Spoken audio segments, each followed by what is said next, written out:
अगर आप भी चाहते हैं SSD म्यूजिक की वीडियो सबसे पहले आप तक पहुंचे, तो लाल कलर के बटन को दबा के चैनल को सब्सक्राइब जरूर करें और साथ में बेल आइकन को दबाना ना भूलें। Mix by Shanti recording studio Chandi Sthan Baghai. Presented by SSD music DJ Kanchan Raj Muzaffarpur.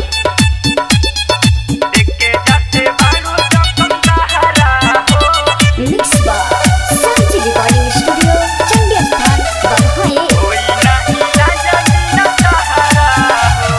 देख के जाते बाड़ू जखम गहरा हो, कोई ना इलाज बिना तहरा हो, कोई ना इलाज बिना तहरा हो। देख के जाते बाड़ू जखम गहरा हो, कोई ना इलाज बिना तहरा हो। देख लियो हमर जाई जनाजा, डोली से निकल के बहरा हो। देख के जाते बाड़ू जखम गहरा हो, होई ना इलाज बिना तहरा हो। देख के जाते बाड़ू जखम गहरा हो, mix by DJ Kanchan Raj Muzaffarpur.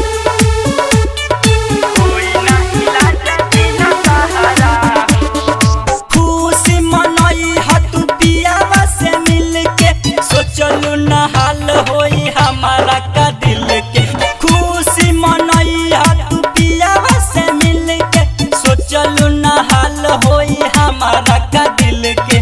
दिल में जरवलू तू आहरा हो, दिल में जरवलू तू आहरा हो, होई ना इलाज बिना तहरा हो।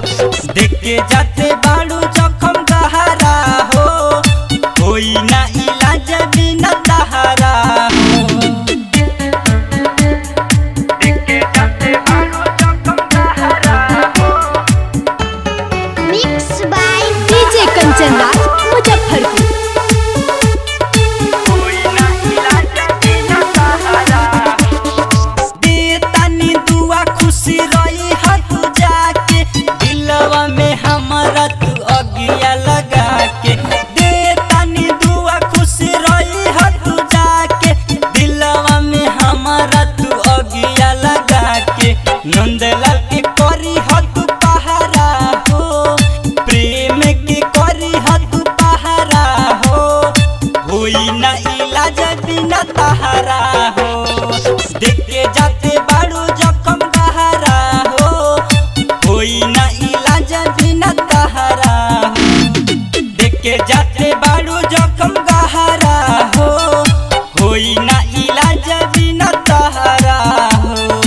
देख लियो हमर जाई जनाजा, डोली से निकल के बहरा हो। देख के जाते बाड़ू जखम गहरा हो, होई ना इलाज बिना तहरा हो। Mix by Shanti recording studio Chandi Sthan बघाई।